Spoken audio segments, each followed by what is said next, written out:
everyone. This is Carter, and welcome to this episode of Making It Up, the conversation series where I get to sit down and have lovely chats with other writers, and at the end we make up a short story together. And I'm always a little stressed out going into these things. I'm always a little nervous because most of these people, I don't know who they are at all. And so I'm meeting them for the first time, and you wonder what the energy is going to be like between the two of you. You wonder if you're going to run out of things to ask. I never do, fortunately, and I try not to say anything too stupid. And if I do, I have an editor who can take that out. But today I was a little nervous. Today I'm not gonna lie. Today I spoke to Daniel Handler, who's got a bunch of books on his own, and he also writes under the name Lemony Snicket. So you might know Lemony Snicket, a series of unfortunate events, among other books. So obviously, huge acclaim, over 70 million copies in print. So yeah, he's kind of a big deal. So I was a little bit scared going into it.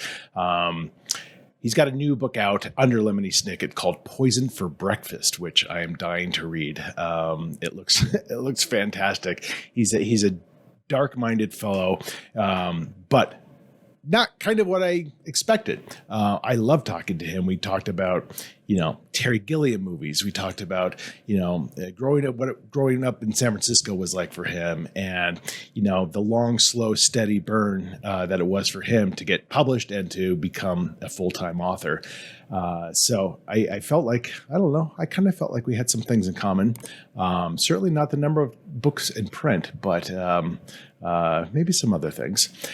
So anyway, it was a great time. And at the end, we made up a pretty dark short story that began with a sentence from Anne Rice's Interview with the Vampire. So all in all, a good time. I hope you enjoy this. This is me talking to Daniel Handler, also known as Lemony Snicket.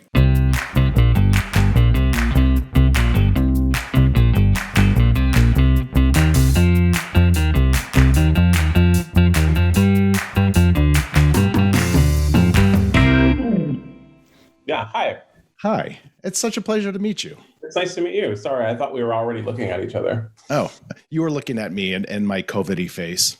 Hopefully it's not. I try to arrange it so that I don't look at myself, but I don't actually think I can do that on Zoom. I think I have to do it. I think that's on other platforms, as we say.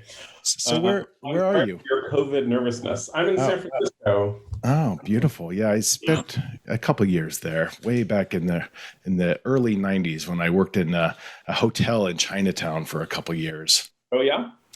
Yeah, I lived there in the early 90s. I'm from here, and I went to school elsewhere, and I lived for about 4 or 5 years in New York. But mostly I've been here. So I was here in the early 90s. Did you grow up in the city of San Francisco, or were you in the outskirts? I did. I grew up in the city of San Francisco, so I'm really snobby about everything. I lived on Eddy Street, just by not too far from the Kabuki Theater, just as it was kind of gentrifying a little bit. So 92, 93. So it was cool. It was affordable. It was also a little scary. But I haven't been back in a little while. That neighborhood has sunk back down out of gentrification a little bit. But has it? I mean, some gentrification sticks permanently, I'm sure, but yeah, it's not as. But I remember that period of time where it was like on a way up. Right. I don't want to say up because gentrification often makes everything worse. Right. It was changing. That's right. It was changing. I remember I used to take the 38 Gary bus, and I was working like a 4 p.m. to midnight shift. So I'd take the 38 Gary down to Kearny Street. And after my first shift, after I moved there, so midnight coming back, and, there was a lot of prostitution back then in that area. And sure. I was all of, 22 years old maybe. And, I thought they were filming a movie because it was so, it was literally the lingerie against the lamppost. And right. I was looking for and I'm like, oh, they're filming a movie. I'm like, oh, wait, this is not a movie. Right. John Carpenter is not involved in this at all. Right. So what was that like for you growing up in San Francisco? I loved it. It was really marvelous. I lived in a quiet residential neighborhood that was great when I was a kid. Like there were like, you could bicycle all over the place, and there was like 4th of July parties with people lighting off fireworks and things like that. And then, but it was close via public transportation to more exciting parts of the city. So when I became an adolescent, then I was like a doorway to more exciting places. So it was pretty steadily a great place to grow up, I would say. Were you given as a child kind of free reign with the bus system and things like that? Yeah, I mean, then it wasn't considered free reign then, I guess. Right. You and I are, I think, approximately the same age, and yeah, I know it was just you were just a kid. Yeah, I mean, it was like, no, I'm not going to drive you there. That was more what it was instead of free reign. Right. Yeah, I took the bus a lot, and I was actually just talking with my son. So my son is 17, almost 18, and I just talked about how getting places was so slow via public transportation. That was often like kind of the whole evening. You know, if it was like, right. I'm gonna pick you up, and then we're gonna pick this other person up. And I was like, it's almost time to go home by the time we did. Yeah, because you probably didn't have a car, like you personally as a kid, like when you were. I mean, a little later, I would borrow my parents' car sometimes. Yeah. But you know, it was just easiest. I mean, public transportation was easy. And it was kind of magical, and it's opening up a little bit now, but my son missed basically 2 years of like taking the bus and hanging out with people because of COVID. Right. So part of that is like a more sheltered adolescence, which is just a bummer. Right. Right. It is so weird. So my daughter is, she just turned 18, and her senior year obviously was spent in COVID. And I think about all the sleepless nights I probably would have had had there not been COVID, and she would have been out with friends, and I would have been worried about her driving and this and that. But so she missed out on all that, but I also got to miss out on all the anxiety associated with it. Yeah, I mean, I think by the end of it, it seemed so sad to us that we knew exactly where our son was at all the times. You know, it was almost like I wanted to give him like a pound and a half of cocaine and the phone. Right. Go have an adventure. I should be worried about you. Instead, I know that you're downstairs gaming. Right. Yeah, that's a good way to send your kids off to college too, is a pound and a half of cocaine along with the COVID. That they love that.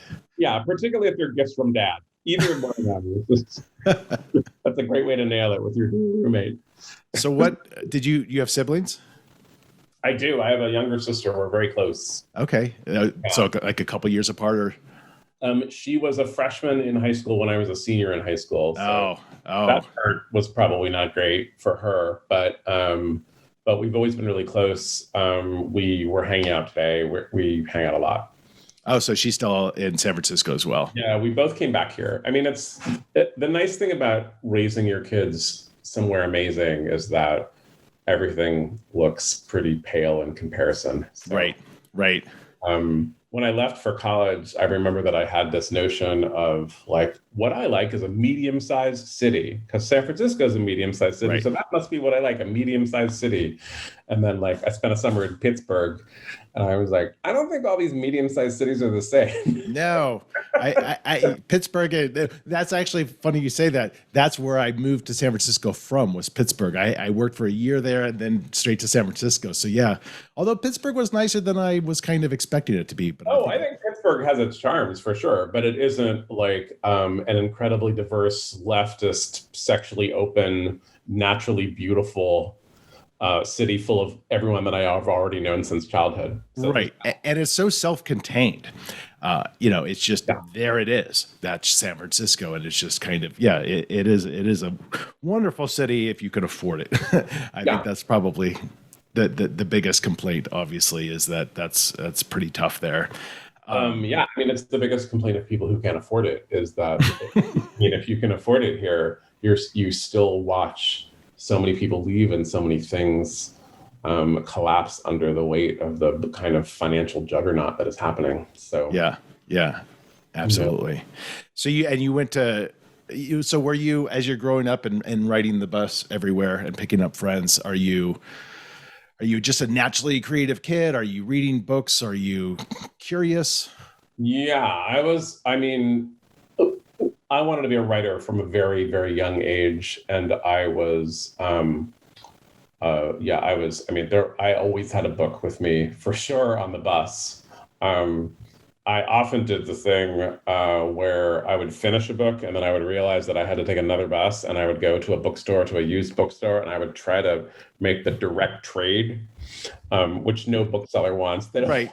Right. Right. We're not a library, sir. Like, I'm done with this and I want this now. Can we make a deal? Right. That'll help you with your rent. But yeah, I was a serious reader. I fell into a crowd of pretty serious readers, just to say a pretentious crowd, I guess is what would be another way to put it. Well, it depends on what you're reading. Yeah, we were reading pretty serious literature. We were pretty snooty about it. But yeah, from a very young age, I knew I wanted to be close to literature and reading. So I went to the library a lot when I was younger. And San Francisco is still pretty full of bookstores, but it was really full of bookstores then. What kind of books were you picking up? I really marvel at like what my guidance system was, but basically, I had a notion of like stuff that was important that I should be reading. Like I remember someone told me that the character in Star Trek was named Chekhov, and that was like an homage to a writer named Chekhov. Right. I remember that I had no idea how Chekhov was spelled, but I used to like. So then finally, when I was like, oh my God, this is like very important. And what I think that Chekhov is an important writer and he's great to read, but I don't know how many people get in through the Star Trek door. Right. All those literary references throughout the Next Generation.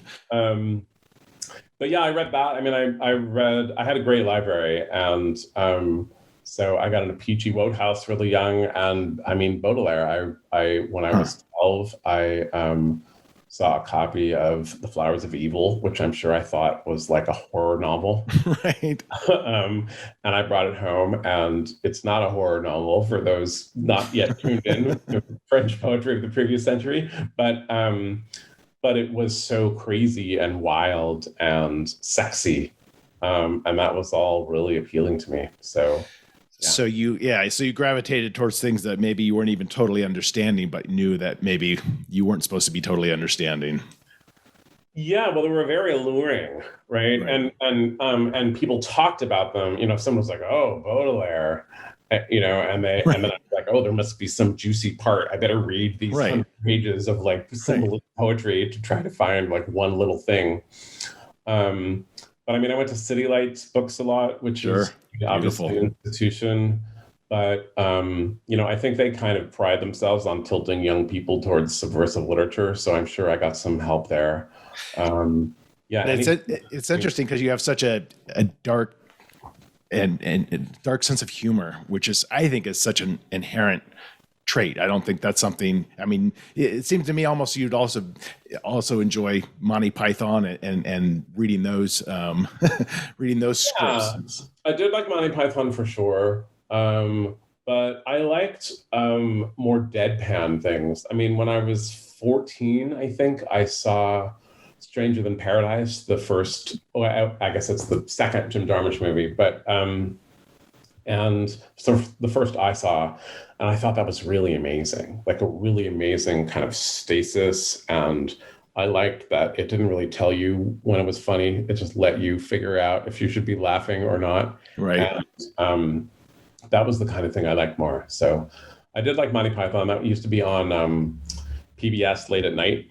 So I would come home from going out with my friends, and my mom and I would watch a couple of episodes of Monty Python at like 11. That was pretty fun. And so much of it, I would watch it, and there was a lot that I didn't get, because it's the severe British sensibility, and also I'm 14 at the time, and some of it I would just laugh uproariously. Some of it I'm like, I don't get it, but it's so weird, it's compelling. Yeah, and it was it encouraged you to join a gang, kind of. I think that's the kind of culture that I like.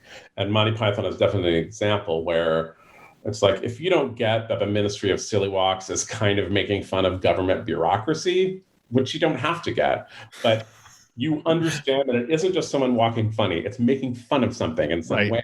And then it encourages you to kind of join that gang. And then there were the great animated sequences that really made no sense at all. And I Right. think Terry Gilliam. Yeah. yeah. And I think that helped you say, okay, I didn't understand this. And here's something that definitely nobody understands. Right. As a transition piece. I'm okay. Yeah. Right. Yeah. Terry Gilliam's art is so absurdist and unrelatable, but so compelling. And to this day, his movie Brazil is one of my favorite movies of all Yeah. time. I mean, he's just an amazing filmmaker overall. I met him when I was a grown up, and I was like afraid to talk. I was, I was either like, I can talk to you for 4 hours without stopping, or I can say hello, nice to meet you, but I'm not sure I can do anything in between that. Right. I assume you just said hello. Yeah, I like sat on the same sofa as him for a long time, but I was really nervous about talking because I just thought he was so amazing, and the and that kind of sensibility to that kind of marvelous storytelling, and then it zooms in for a joke. It's like unafraid to just have a stupid joke in the middle. It's unafraid to be really dark and scary. Right. It's unafraid to kind of stay in childhood a lot. I think his best movies always have this semblance of childhood going on. Yeah, it's amazing. Well, that was one of the best examples of, I think, of corporate Hollywood taking over a movie in Brazil, where, he was unafraid to have a very, very dark and tragic ending to a movie that, the studio completely wanted to change, and it became a huge. Although when you think about it now, like, what was the studio doing with Brazil in the first place? Right. Like, well, because Robert De Niro was in it, maybe.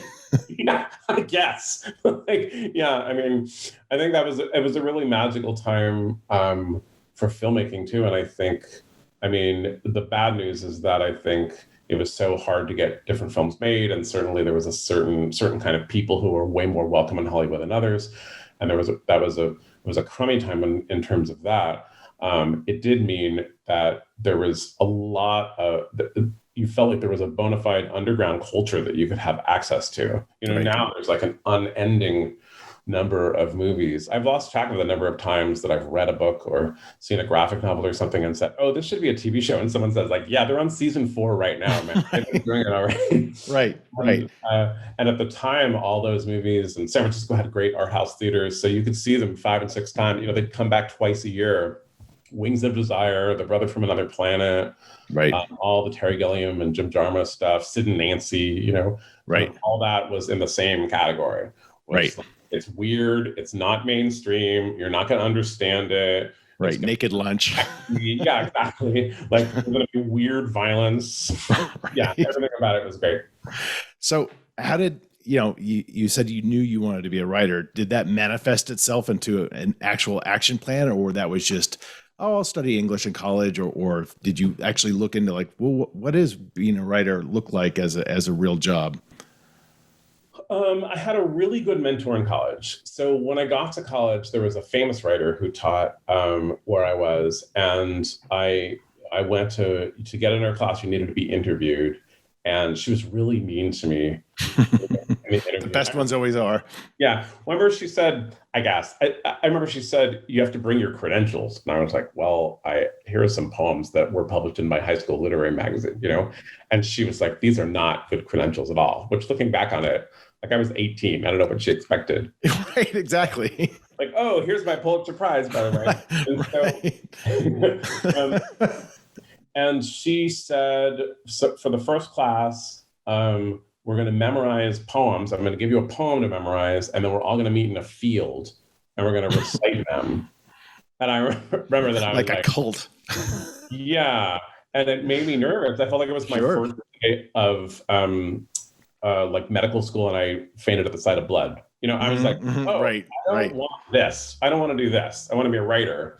And so I didn't take her class, and I met at this kind of dinner thing for English students. I met this writer I'd never heard of, who became my mentor all my life. We lost her a few years ago. And her writing class was that you turned in 10 pages of fiction every week, and you sat with her in her kitchen, and she talked to you about it. And she had you read things that were what you wanted to be. She had you watch things, which was already amazing to me, that like watching TV or movies could actually feed your fiction instead of it being like the secret sin that wasn't literature. Yeah. And she just really worked on like the minute details of sentences.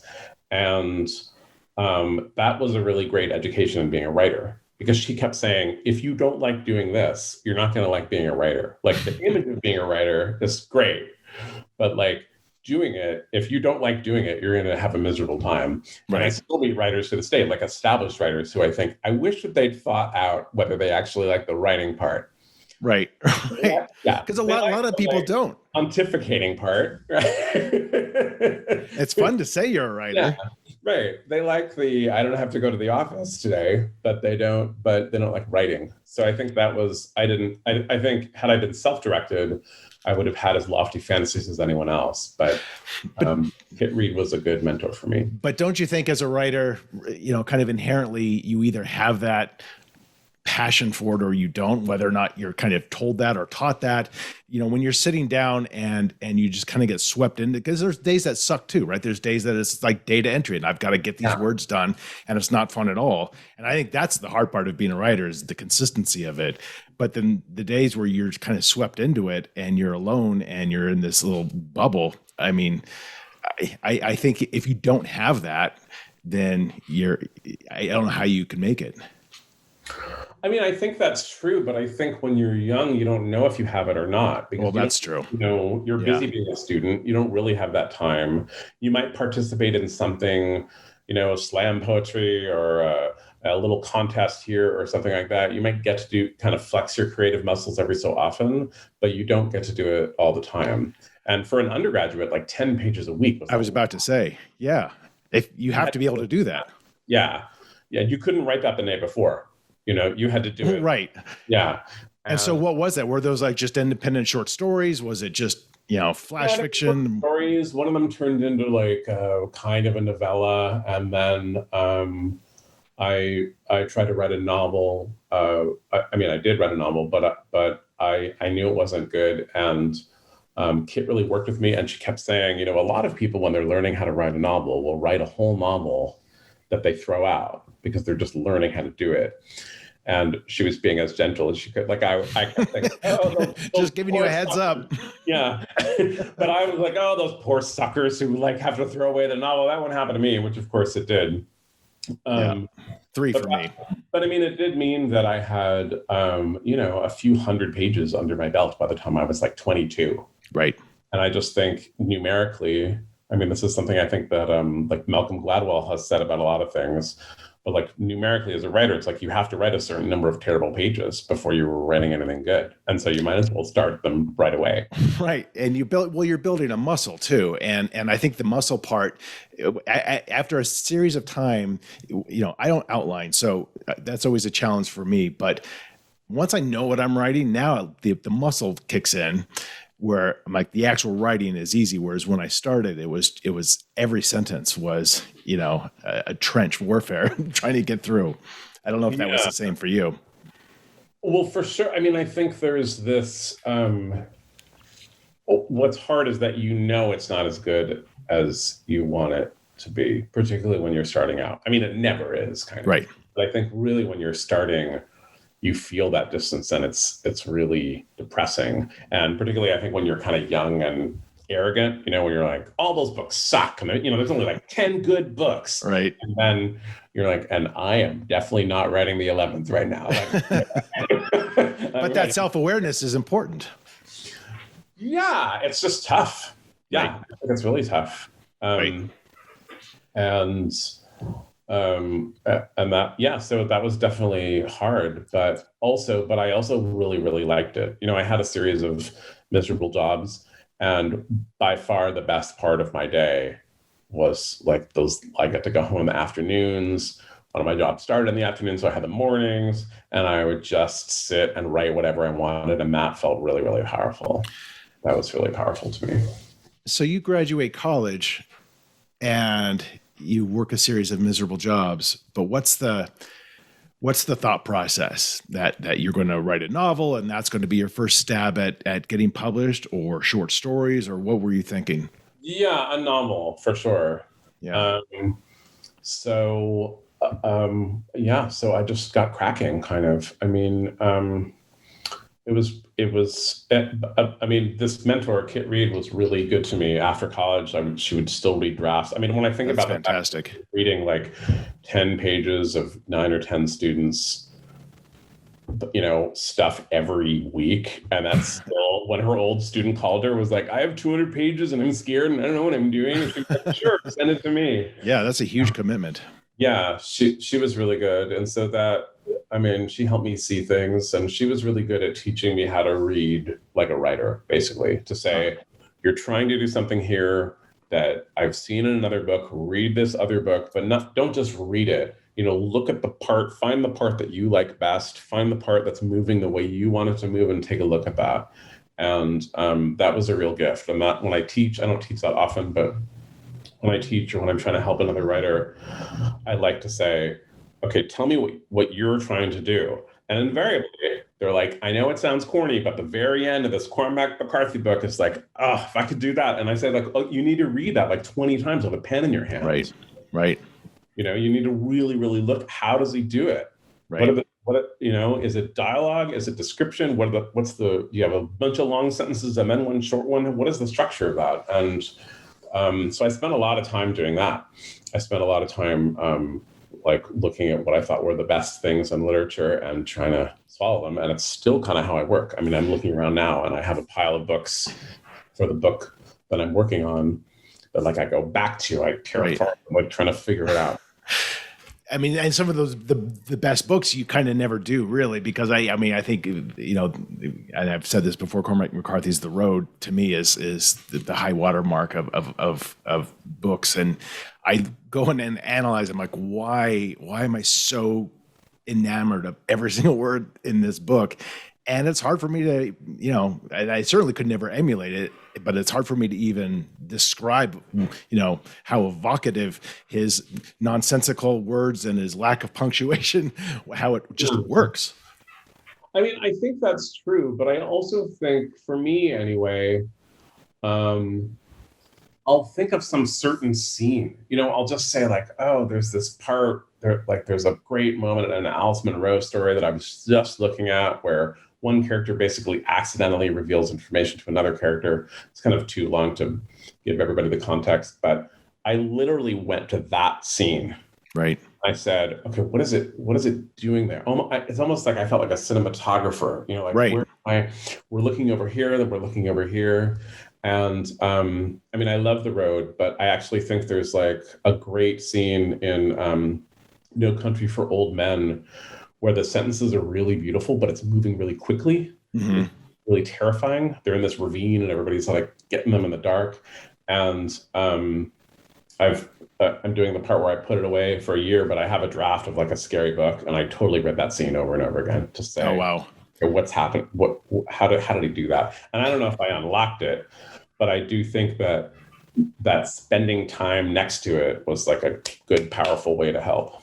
Do you feel that influences your voice? Like, are you afraid of like, okay, I'm going to sound too much like this author or this author that you're reading these scenes over and over again? I mean, I don't think so. I mean, I think with really strong voices, you're going to know if you're faking it pretty early.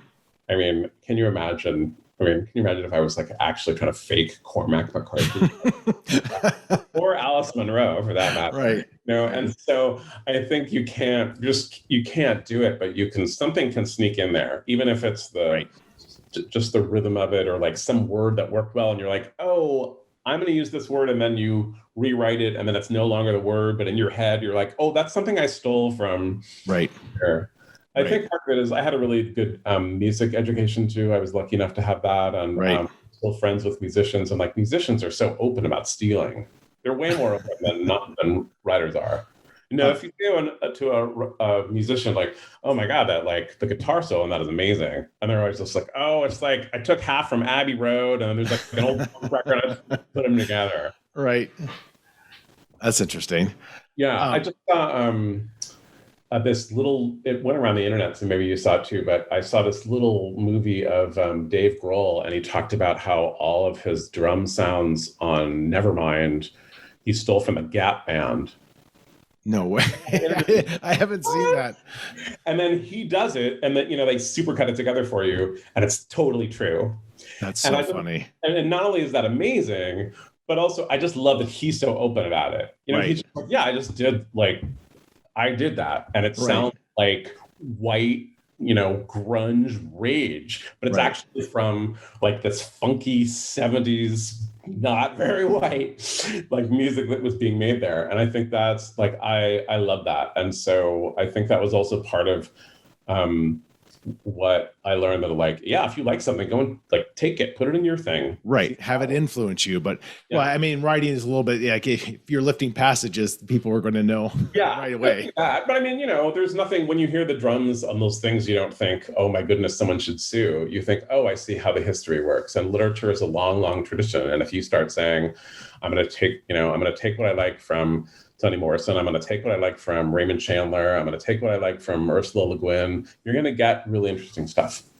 Yeah, and I think when you use the word rhythm, I think that's totally accurate. And also having a music background, I'm sure you can appreciate it more than maybe a lot of writers. But I think when you're reading your own stuff and you feel the cadence and you know that it's got to be a certain cadence because of this tension you're trying to build, you either feel it or you don't. But to me, it is about rhythm and the beats and the, am I feeling my heart palpitate more because I'm reading this? If you're writing something scary, for example. Yeah. Or I mean, just is your attention wandering? I mean, that's what I always think. And for me, often it's the like parts that I polish the most that I end up cutting. I just work. It's like, oh, it's a description, and then I work on it. It's like, oh, what a clever description with a little allusion in the middle, and then I put it in, and then I go through it. I'm like, that is so boring. And just when you want to be with the characters, and Right. I go out the window and describe something for 8 sentences, you got to get that out. But you lose perspective a little bit, right? Because you've been working on the same thing over and over again. And it's easy, for me at least, it's easy to start doubting my instincts and be like, no, I think this is good. And then that's where your editor comes in. For sure. Although I also now have the profound luxury of, I put stuff away for a year usually. Yeah. And so it's you really have to get to a position where you can afford literally and philosophically and career-wise and everything to do that. But it's magical to me because I have a fireproof box. I used to keep it in the crisper of the refrigerator, but my wife had a fireproof box as a way of saying that I shouldn't keep my manuscripts in the refrigerator anymore. So you print it out and you put it in a fireproof box. And then a year later, it's like, I don't even remember, I'll kind of remember the gist of it. Right. And then I'll dive in there, and all this stuff that I thought was so cool, so smart. No, it's all. But probably the opposite also happens to a certain degree. You're like, wow, this is really compelling. I don't even remember this writing about this, but this is the part that's really interesting. And maybe I'll expand on this. It's always a roller coaster. I start with it and I think, oh, this isn't bad. And then like, oh man, no. And then, oh no, okay, here we are. Yeah, it gets me there. And Stephen King says the same thing about putting your work away. And I've always had that same reaction. I'm like, wow, it must be nice to put yourself away for a year. Yeah, when I was starting out and writers said that, I always assumed they were lying. I don't know why. Right. Nobody does that. Yeah. And then the first time I did it wasn't that long ago, but it was just kind of circumstances meant that I had to go work on something else. And so before I knew it, a year had gone by. And I remember that I took it from my box, from the crisper, and I walked down to this cafe and I opened it. And and I thought to myself, you're going to have 6 months to get back into this book. It's going to take you forever. And by the end of reading it, I was like half done with what I knew had to be changed. I just had all these X's through. I just thought, oh, it was so clear. Wow. I think that's all something we've wondered about other people's culture. When you watch a movie and you think, how could they have let that get here? How do they do it? And the answer is we're in a hurry often. Yeah, that's true. So what do you, when you teach writers, what do you advise them if they can't do that, if they don't have that time? I mean, I think if you can get some time away, particularly if you finish the draft, right? I mean, unless you are working on some crazy deadline, in which case you're probably not a beginning writer, like you can take 10 days off. Yeah, You can not think about totally. it. And you can really, really not think about it. You can watch movies and read books that have nothing to do with what you're doing. You can really get out of the space that the book is in. Yeah. So I mean, not everybody can take a year off, but you can. I think there's ways to remove yourself from the thing that you're working on. So what was the big break? Working on all these crappy jobs and writing your first few hundred bad pages. I mean, there wasn't a big break. It happened really gradually. Mm-hmm. That's good to hear. Yeah, I sold my first novel, The Basic Eight, for $5,000. So that was not what anyone would call a big break. I was very excited. Of course. Yeah. And in fact, if anything, it kind of tightened the screws on my own desperation, because it was one thing to be like broke and living in a crappy apartment when your dream hasn't come true. Right. But, like, your dream comes true. And you're like, yay, I have like 6 weeks rent now. Right. Like, then you have to start being like, just enough to give you a taste. Yeah. And then kind of out of that came my first contract for A Series of Unfortunate Events, which was the first 4 volumes. But I remember the subject matter was so dark, even my literary agent said, I don't think they're going to publish all 4 of these. Like, I think they'll pay you out, but they'll probably cancel beforehand. And because they didn't think it would sell necessarily the way that they had hoped.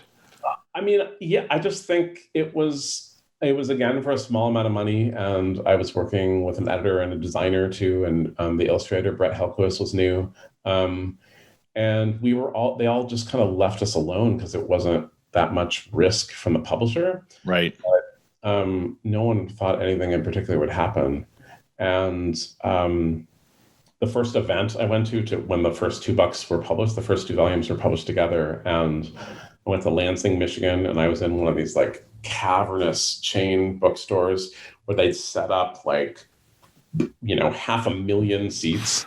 Right. There were 2 people there. Yeah.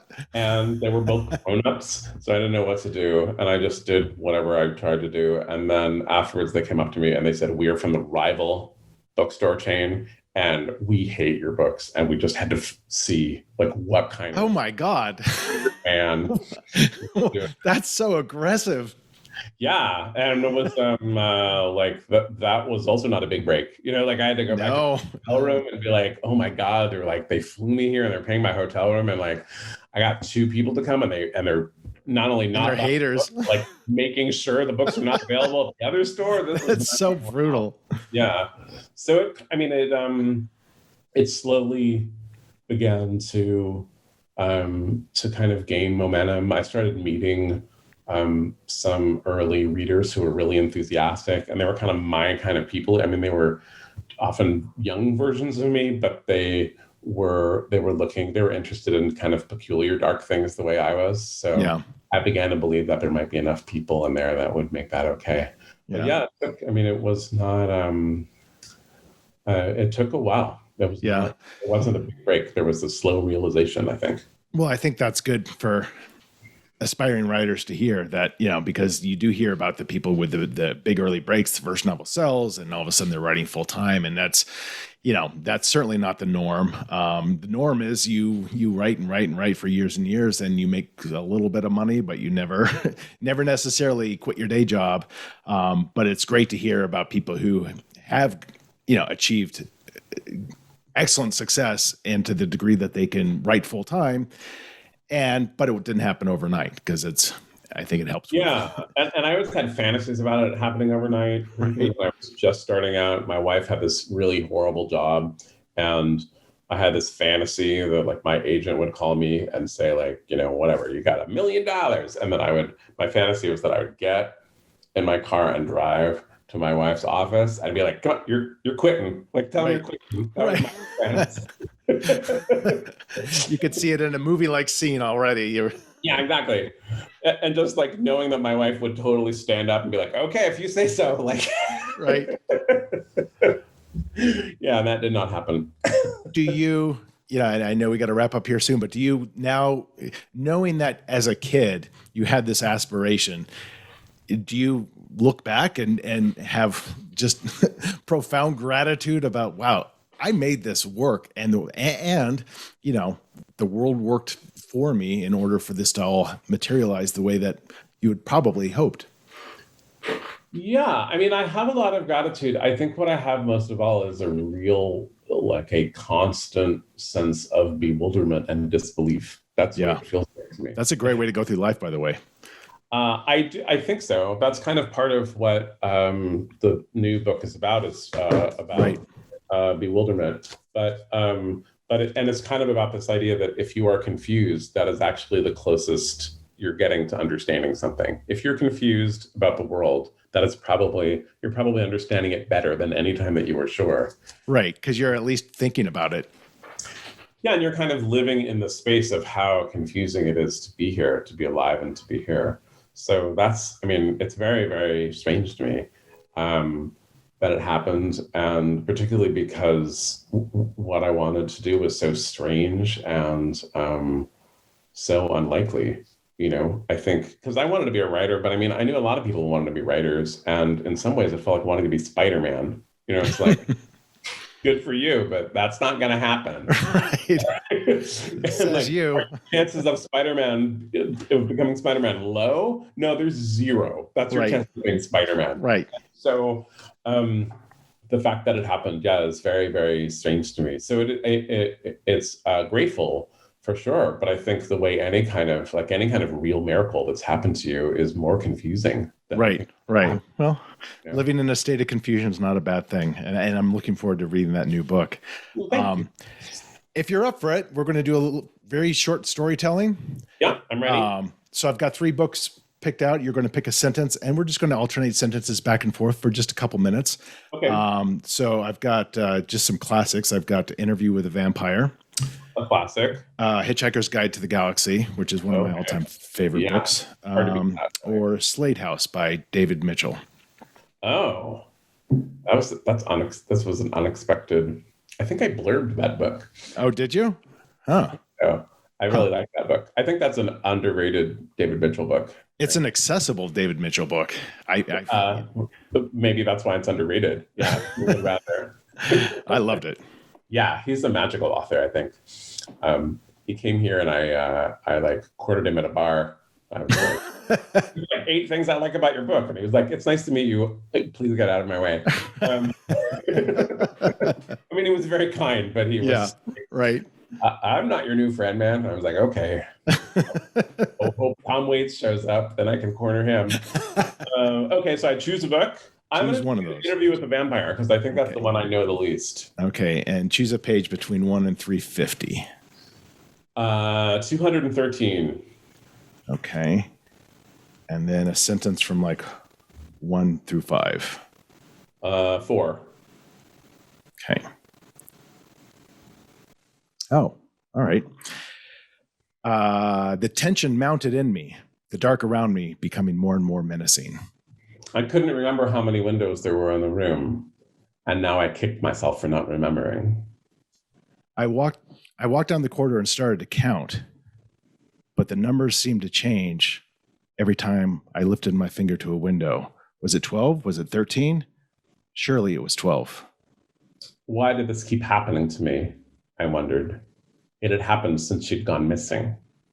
There was a door at the end of the corridor that I knew I had to open because it was either going to provide a clue about where she was or it was going to be something far more sinister.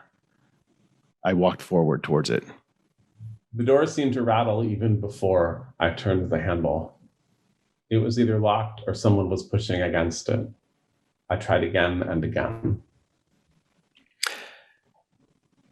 The handle was warm, as if somebody else had just had their palms on it, and a little slick. And when I pulled my hand away, I looked at my own palm, and I saw blood on my hand. It didn't come from me. It came from the handle. Go away, said the voice behind the door, finally. Go away. You shouldn't have come. And had it been any other voice but hers, I might have done what she said. But she'd been missing for 2 weeks. And that was her on the other side of the door. And her tone wasn't one of anger. It was one of desperation. She did not want me to go away. I felt the dizziness return, the uncertainty that had placed me here to begin with. But I pushed as hard as I could against the door, and I felt her struggle and then let go. I think we're going to call it there, because I think that's got a beautiful setup. So for your next book, when I see that, I want some of the royalties. Yeah, well, I think we have to pay Anne Rice a little bit too. It's going to be a complicated. That's true. Talking about we're actually like stealing passages from a book. Yeah, that was fun. That was good tension. Yeah, it was. I was glad to be in my office and to be fixating on various blank points in my office that I often fixate on, because I think if I'd been having eye contact with you, I don't think I'd been able to. I always look off into the distance, because otherwise it freaks me. And it's always different with everybody. And, some people we have a real connection and like this one, and others it's just like, and it's always stressful for me because I got to do it every time. That must be a good skill for you. It's fun. Sometimes I won't lie. Sometimes I get very nervous because I'm like, oh, what if I just got nothing? Yeah. Well, what a pleasure to talk to you, and thank you for taking the time out of your day, and congratulations on the upcoming release. I'm excited to see it. And thank you very much. I hope you don't have COVID. I hope no one has COVID. I agree. I hope COVID just goes away. Yeah. So, well, thank you. Enjoy the rest of your week, and again, I appreciate your time. You too. Take it easy. Bye. So my cat has just joined me to record this outro, so he might start howling, but he's been sleeping all day, which is very rare. So now he's loose and he's a little bit amped up, and he might actually jump onto my chair. But that was my conversation with Daniel Handler, also known as Lemony Snicket. Definitely a fun time. I felt engaged with him. I felt like, he was very revealing and very thoughtful about his comments about writing, and lots of good advice in there to writers who are not only new, but established.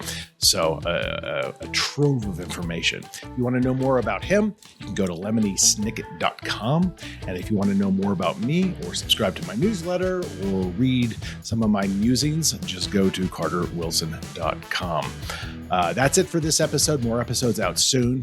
Thanks for listening. Thanks for watching. Take care. Be safe.